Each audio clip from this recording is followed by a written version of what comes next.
오늘 설교 말씀의 제목은 하나님의 DNA. 성경 말씀은 창세기 1장 28절부터 30절까지, 그리고 2장 7절, 그리고 재편 성경 창세기 2장 7절, 이렇게 각각 한 절씩 봉독을 하려고 합니다. 28절, 29절 따로따로 읽겠습니다. 30절까지. 28절 먼저 읽습니다. 시작. 하나님이 그들에게 복을 주시며 그들에게 이르시되 생육하고 번성하여 땅에 충만하라. 땅을 정복하라. 바다의 고기와 공중의 새와 땅에 움직이는 모든 생물을 다스리라 하시니라. 29절 시작. 하나님이 가라사대 내가 온 지면에 심어 있는 모든 채소와 씨 가진 열매 맺는 모든 나무를 너희에게 주노니 너희 식물이 되리라. 또 땅의 모든 짐승과 공중의 모든 새와 생명이 있어 땅에 기는 모든 것에게는 내가 모든 푸른 풀을 식물로 주노라 하시니 그대로 되니라. 창세기 2장 7절 시작. 여호와 하나님이 흙으로 사람을 지으시고 생기를 그 코에 불어넣으시니 사람이 생명이 된지라. 재편찬 성경 창세기 2장 7절을 봉독합니다. 시작. 여호와 하나님께서 흙으로 사람을 지으시고 그 코에 하나님의 영을 불어넣으시니 사람이 살아있는 혼이 되어 하나님의 군사가 되었더라. 아멘. 성경을 이렇게 분리해서 썼고 분리해서 읽었던 이유는 뭐냐면 각각 다르게 설교를 해야 되기 때문에 그렇게 기록을 하고 그렇게 읽어 드린 겁니다. 먼저 성경을 잠깐 설명을 해 드리고 본 설교로 들어가려고 합니다. 창세기 1장 28절에 있는 말씀, 생육하고 번성하여 땅에 충만하라, 이 말씀은 모든 살아있는 기식이 있는 것들에게 주신 복이에요. 그런데 사람에게만 땅을 정복하라 라고 하는 전쟁을 선포해 주셨습니다. 이것은 이 세상이 마귀와의 전쟁이기 때문에 그렇게 말씀하신 거예요. 정복하라라고 하는 것은 이겨서 싸워서 이기라고 하는 그런 말씀이죠. 쉽지는 않지만 싸워서 반드시 이겨야지만 됩니다.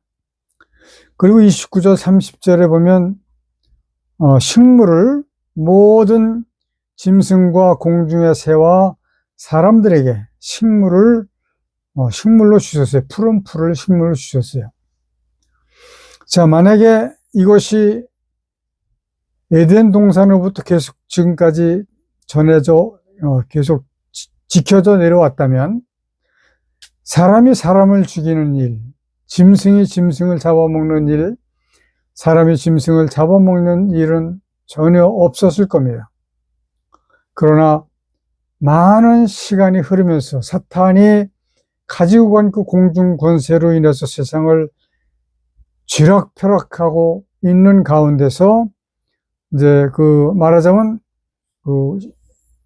푸른 풀을 먹던 사자나 호랑이나 이러한 짐승들이 날카로운 이빨로 바뀐 것은 이것이 진화다. 저는 이렇게 말씀을 드려요. 진화라고 하는 것은 원숭이가 변해서 사람이 된 것이 아니라 이렇게 풀을 먹고 살았던 짐승들이 고기를 먹기 시작을 하면서 이빨이 달라진 것, 이것이 바로 진화라, 이런 말씀이죠. 그 다음에 창세기 2장 7절의 말씀, 이것이 이제 오늘 주 설교 말씀이 될 텐데,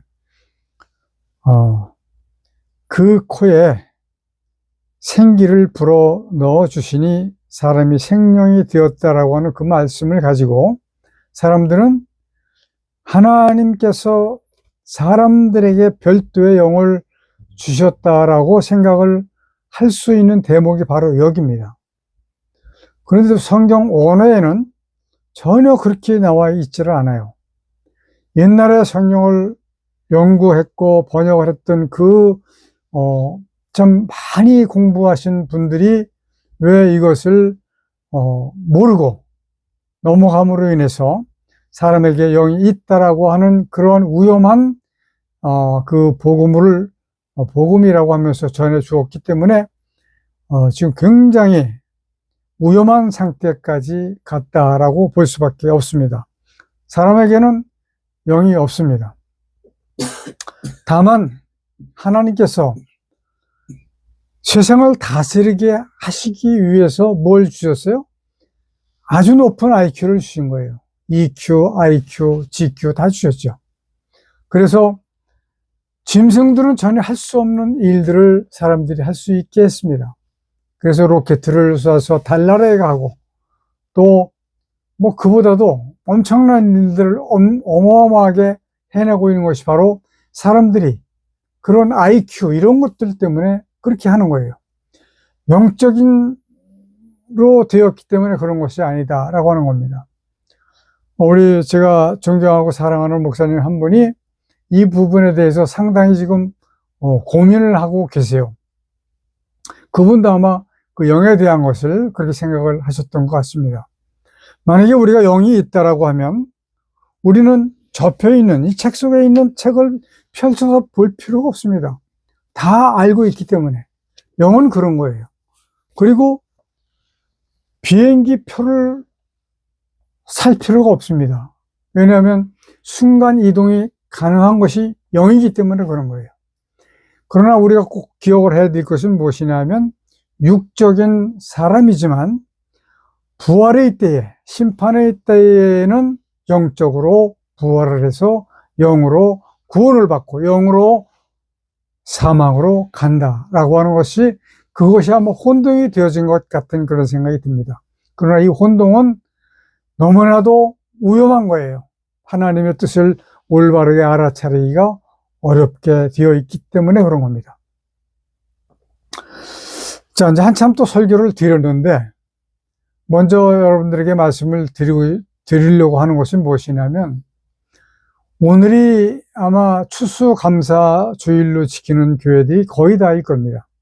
11월 셋째 주일 강단 앞에 많은 과일 이런 것들을 쌓아놓고 풍성하게 즐기는 그런 하루죠. 근데 이 추수감사주일이라고 하는 것도 사실은 많이 잘못된 겁니다. 그 청교도가 아메리카 대륙을 발견하고 와서 개척을 했을 때 하나님께 감사하는 그 감사제를 지난 거예요. 이것이 성경에서 추수감사주일을 지켜라 이런 말씀이 없습니다. 그래서 우리 개혁주의 교회는 절기를 따로 지키지 않는다라고 하는 것을 말씀을 드립니다.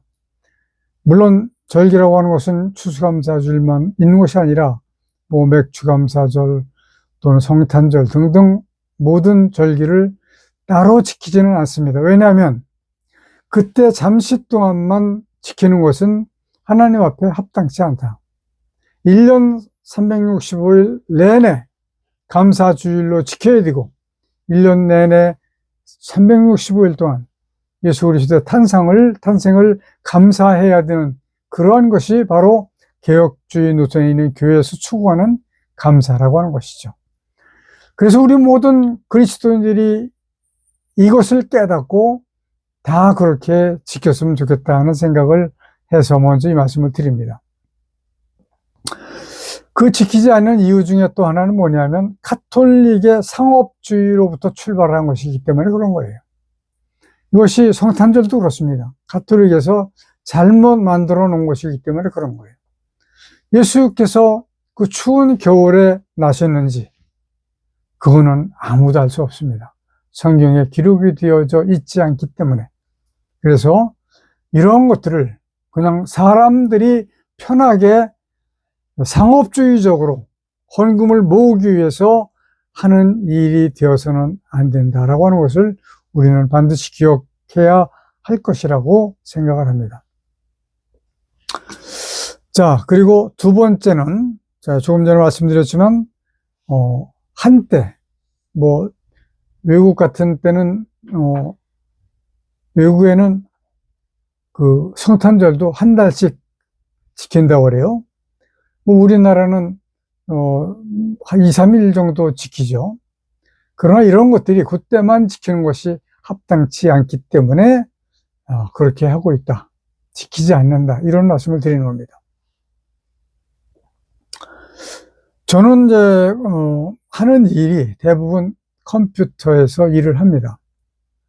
근데 컴퓨터 앞에 앉으면 그 집중하는 정도가 아마 막노동, 중노동을 하는 이상의 정도라고 저는 말씀을 드리고 싶어요. 하루 종일 앉아 있으면 엄청 그 정신적으로 피곤합니다. 그래서 차라리 몇 시간 삽질하고 호미질하고 그러는 것보다 오히려 더 힘든 그런 상황이기 때문에,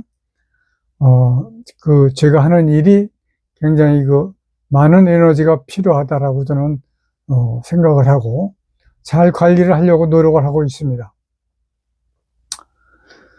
근데 저녁이 되었다고 하더라도 이제 몸이 피곤해서 더 이상 일을 하기 어려울 때가 되면 쉽니다. 쉬는데 어떻게 쉬느냐? 기계로 운동을 하면서 TV를 봅니다.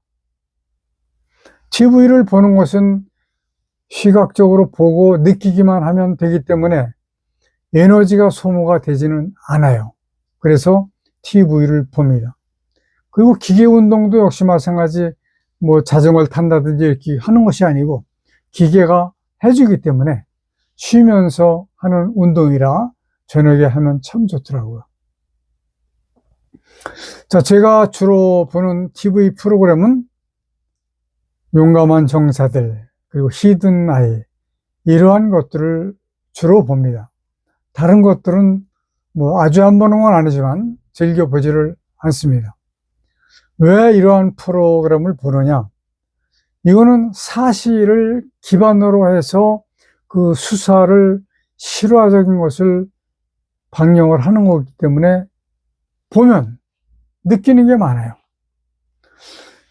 우리가 지금 용감한 형사들, 히든 아이 같은 것들을 보면 누가 생각이 나요? 최불암 씨가 생각이 납니다. 옛날에 그 수사반장, 그것과 아마 흡사하긴 하지만 많은 양상이 달라지긴 했습니다. 그것은 죄를 짓는 사람들이 많고, 그리고 형사들이 그 죄를 범한 범인을 체포하는 그러한 스토리예요. 근데 실제로 일어난 일들을 보여준다라고 하는 것이죠. 근데 그런 걸 보여줄 때 이렇게 자막 뭐라 그러지? 그걸 이렇게 흐리게 보여주게 하는, 그건 좀 안 했으면 좋겠어요. 저는 그거 하면 눈이 굉장히 피곤해요. 그래서 시력이 이뤄질 것 같아서 다른 곳을 쳐다봅니다.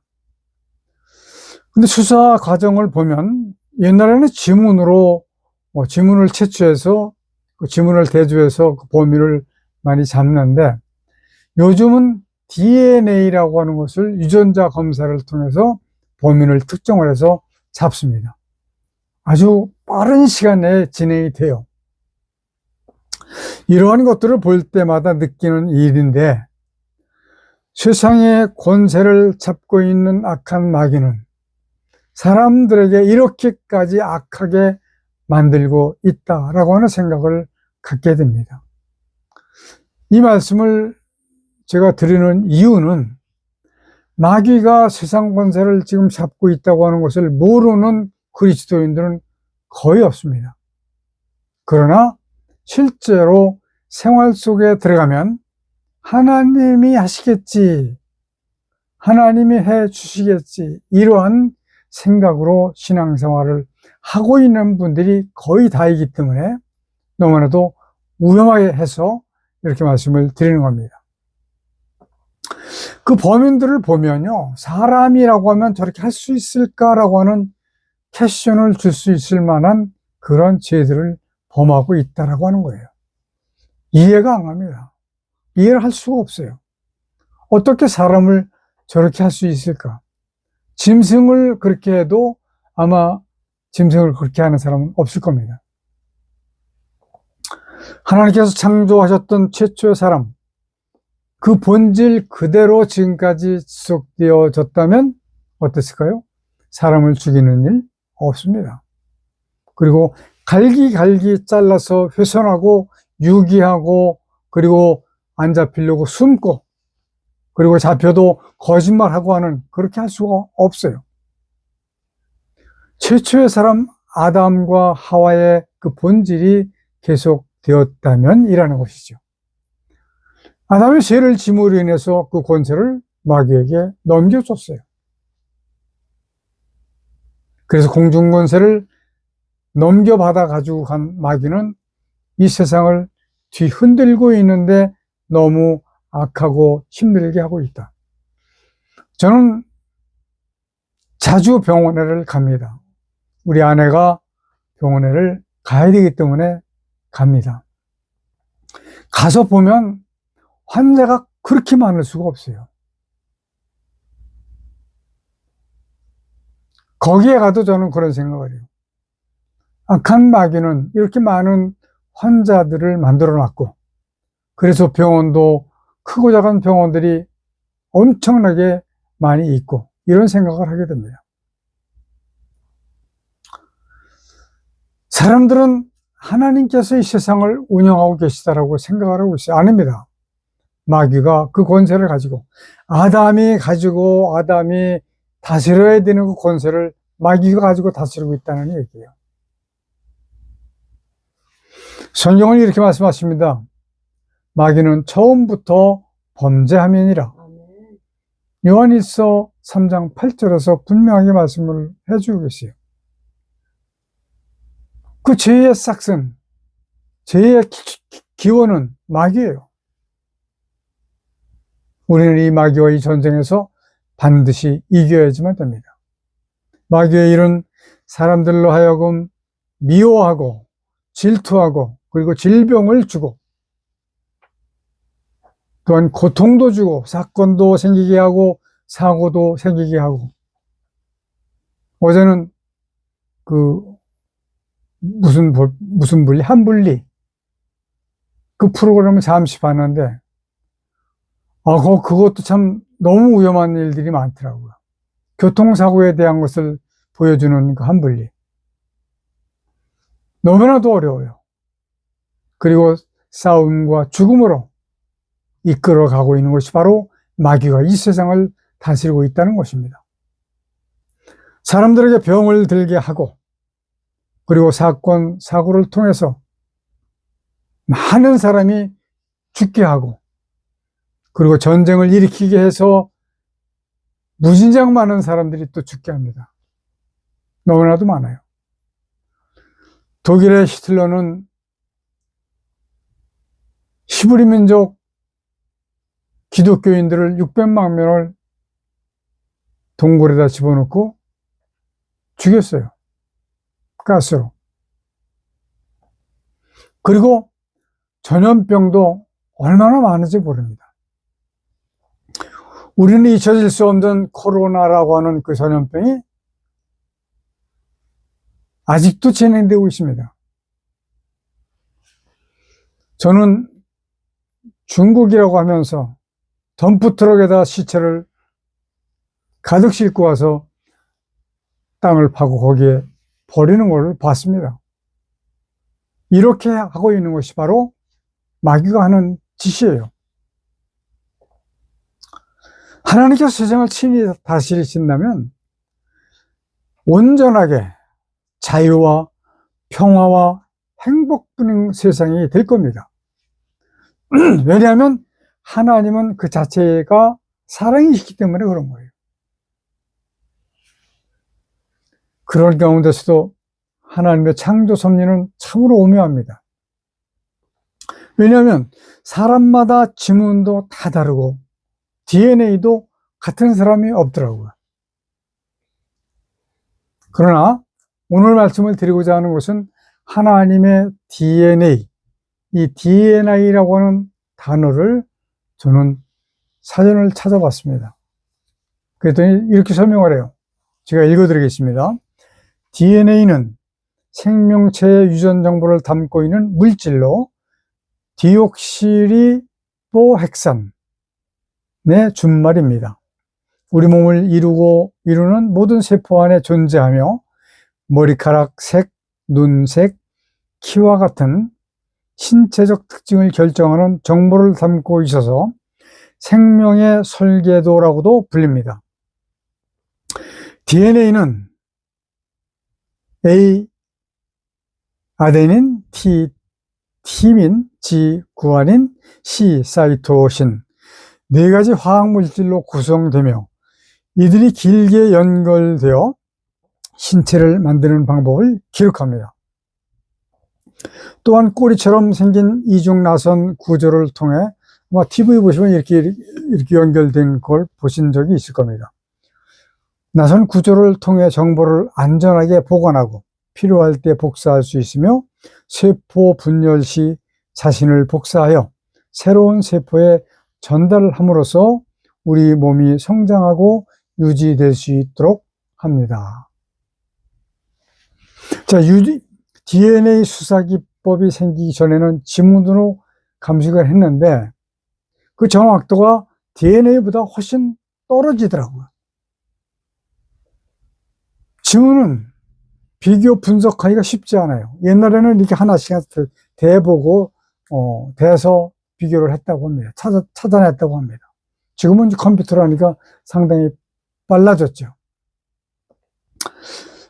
자, 이제 이 DNA에 대해서 오늘 말씀을 드리고자 하는 것은 뭐냐면, 지난주 제가 로고스 성경 아카데미를 가서 공부를 하고 왔는데, 강사 목사님께서 창세기에서 하나님의 형상을 따라 사람을 지으셨다라고 하는 대목에서 강의를 하시기를, 이 형상이라고 하는 말씀은 하나님의 DNA를 사람에게 넣어주신 것이다 라고 설명을 하셨습니다.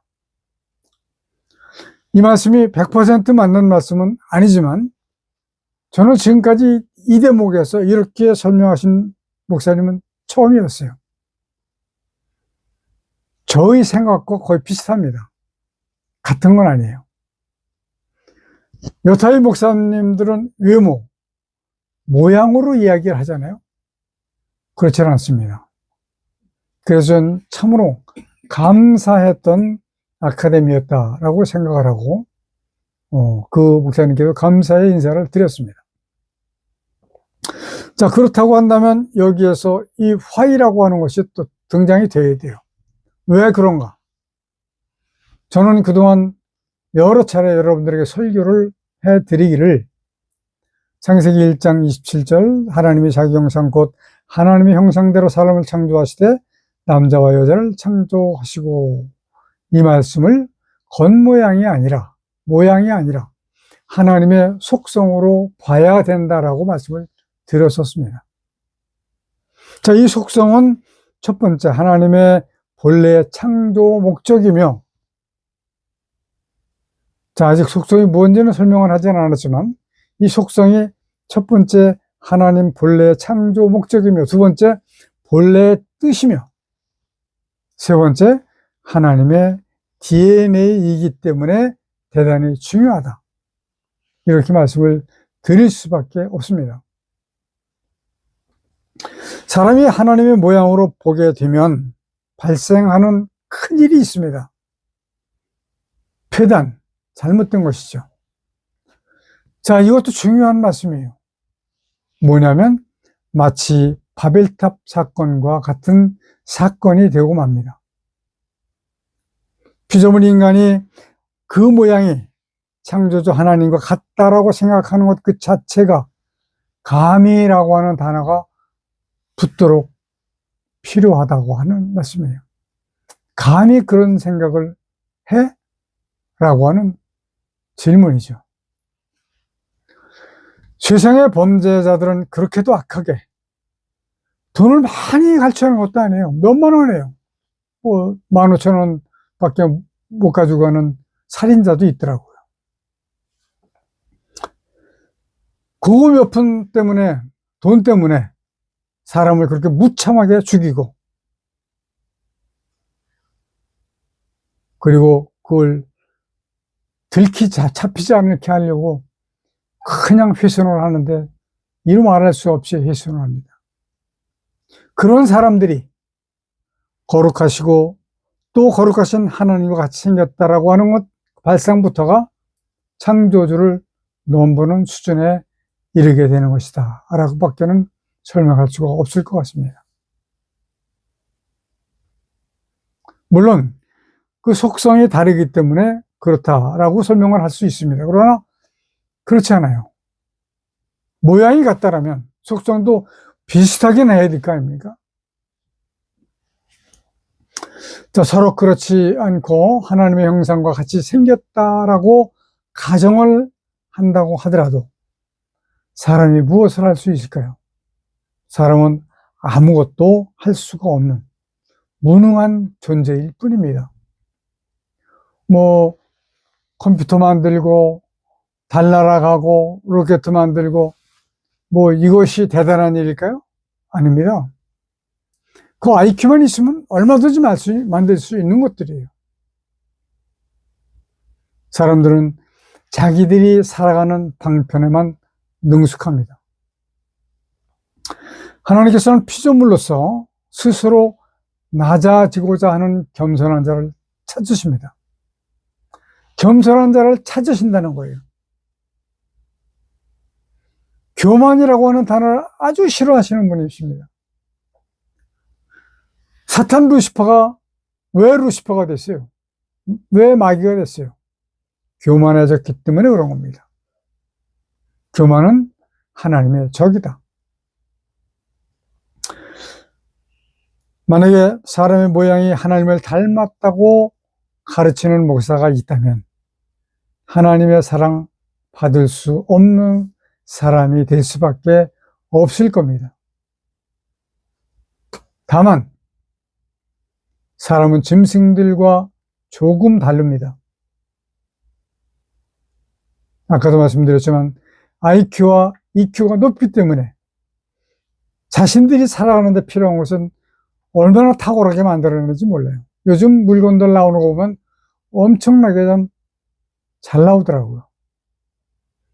그러나 그 이상은 아니라는 거예요. 하나님의 나라를 어떻게 할 수 없습니다. 그렇게 안 된다라기보다는 사람이 하나님 앞에 겸손하게 엎드릴 수 있는 그러한 자리에 들어가지 않으면 안 된다라고 하는 말씀입니다. 하기는 저도 발명 특권 몇 개를 가지고 있던 사람입니다. 물론 활용도 못하고 이제 계속해서 돈이 나가니까 버렸습니다.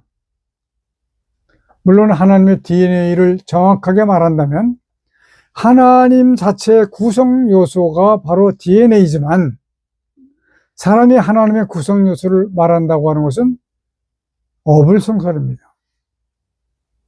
어떻게 생겼는지도 모르잖아요, 사실은. 다만 오히려 하나님께서 천지를 창조하신 본래의 목적이 사람을 지으신 목적이기 때문에 DNA라고 표현하는 것만으로도 감사하다라고 하는 것이죠. 사람이 하나님의 원수가 될 수가 있을까요? 이것도 역시 마찬가지 어불성설입니다. 있을 수 없는 얘기예요. 왜냐하면 피조물이기 때문에 그런 겁니다. 하나님의 원수는 단 하나, 마귀예요. 마귀밖에 없습니다. 우리 사랑하는 성도 여러분들은 피조물로서, 하나님의 피조물로서 예배로, 감사로, 찬양으로, 복음 전파하는 일로 쓰임받는 것만으로도 감사할 수밖에 없는 그런 상황입니다. 그런데 더 크게 쓰임 받아야 될 일이 있습니다. 그것은 뭐냐면 하나님께서 필요하신 것을 위해서 우리가 일을 하는 거예요. 뭐가 필요하시겠습니까? 말씀으로 모든 것을 천지 만물을 창조하신 하나님이신데 뭐가 필요하시겠어요? 구원받은 하나님의 백성이 필요하신 거예요. 왜? 마귀를 멸하시는 방법이기 때문에 그런 겁니다. 그러니까 사람으로서는 가장 중요한 것이 하나님의 구원을 받는 일이 중요한 겁니다. 달달달달 설교 재미있게 해서 많은 군중을 모으는 거 중요합니까? 아닙니다. 절대로 아닙니다. 저는 너무나도 육안으로 볼 때 초라하게 예배를 드리지만 너무나도 감사해요. 저는 기도를 하면 어떻게 기도를 하느냐면, 이 말씀이 지금은 뭐 몇십 명밖에 보지는 않지만 유튜브가 없어지는 건 아니니까 전 세계를 정복시킬 수 있을 만한 말씀으로 변하게 해달라고. 말씀이 변하게 하는 게 아니라 그 유튜브 설교의 상황이 변화시켜달라는 기도를 하면서 설교 준비하고 설교도 하고 또 보고 그럽니다. 사람들의 유형은 여러 가지가 있어요. 네 가지로 나눠보면, 첫째는 하나님을 알면서도 섬기지 않는 사람이 있습니다. 둘째는 하나님을 몰라서 섬기지 못하는 사람들이 있습니다. 세 번째는 하나님을 섬긴다고 하면서 하나님을 알지 못하고 교회를 그저 다니는 사람들이 있습니다. 네 번째는 하나님의 속성을 알고 그 뜻을 따라서 살려고 노력하는 성도가 있습니다. 자, 교인이라고 하는 단어는 세 번째 유형이에요. 하나님을 섬긴다고 하면서도 하나님을 알지 못해. 이게 세 번째 유형입니다. 개혁주의 노선에서 보는 그 세 번째 유형은 교회 내에 약 90% 이상입니다. 솔직히 말씀을 드리면 98%로 보고 있어요. 우리 모두는 네 번째 유형에 들어가야 됩니다. 하나님의 구원을 받아야 되기 때문에 그런 거예요. 그런데 이것이 결코 쉬운 일은 아니다. 왜냐하면 마귀와의 전쟁에서 이겨야 되기 때문에 그런 거예요. 창세기 1장 28절 설교 시작하면서 읽어드리는 그 말씀, 생육하고 번성하여 땅에 충만하라, 땅을 정복하라. 정복하는 여러분들 되시길 바랍니다. 계시록 20장 7절에 보니까 이기는 자는 이것들을 유업으로 얻으리라. 나는 저의 하나님이 되고 그는 내 아들이 되리라. 이겨야지만 구원받는 거예요. 믿기만 하면 구원받는 게 아니라는 거예요. 이마귀와의 전쟁에서 이겨서 남은 자만 구원을 받게 되어 있기 때문에 이걸 이렇게 말씀을 드리는 겁니다.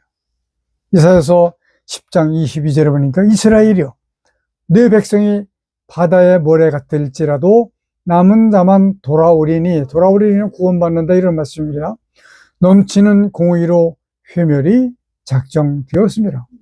나머지는 다 불못으로 던져지겠다는 말씀이에요. 하나님의 DNA를 본받고 세상을 이기는 성도들이 되시기를 축원합니다. 아멘. 이는 곧 마귀의 일을 멸하시려는 하나님의 창조의 목적, 하나님의 본래의 뜻을 따라서 살아서 악한 마귀의 전쟁에서 이기고 아멘. 바닷가의 모래만큼 많은 사람들 중에서 지극히 적을 남은 자가 되어 아멘. 구원에 이르게 되시기를 축원합니다. 아멘. 또한 믿기만 하면 되는 것이 아니고 하나님의 말씀대로 예수 그리스도를 믿은 후에 중생, 즉 거듭남으로 구원에 이르게 된다라고 하는 것을 반드시 기억하시길 바랍니다. 아멘. 혹시 이렇게 단시간에 설교를 통해서 여러분들이 다 이해했으면 좋겠지만 그렇지 않을 수가 있습니다. 궁금한 점이 있으면 꼭 질문해 주시기를 바랍니다. 기도하시겠습니다. 하나님 아버지, 세상에 있는 모든 기독교인들이 우리 하나님의 DNA를 본받고 그 DNA를 따라서 뜻을 따라서 세상을 이기는 삶을 살게 하여 주시기를 우리 주 예수 그리스도의 이름으로 기도드리옵나이다. 아멘. 마귀를 감겨놓으셨던 이 땅에 하늘과 땅과 만물을 지으시고 그 가운데 하나님의 뜻을 이루시기 위해 인간을 도구로 쓰시는 하나님의 크신 은혜와 아담의 범죄로 사망 가운데 빠진 인간을 구원하시기 위해 대속제물로 보내주신 독생자 예수 그리스도의 십자가에서 흘리신 보혈의 은혜와 마지막 심판을 위해 구원받을 자를 도와주시기 위해 복음을 전파하도록 우리와 함께 해주시도록 주께서 보내주신 성령님이 함께 하시는 은혜가 우리와 함께 예배하는 성도들에게 충만히 임하여 주시기를 간절히 축원하옵나이다. 아멘.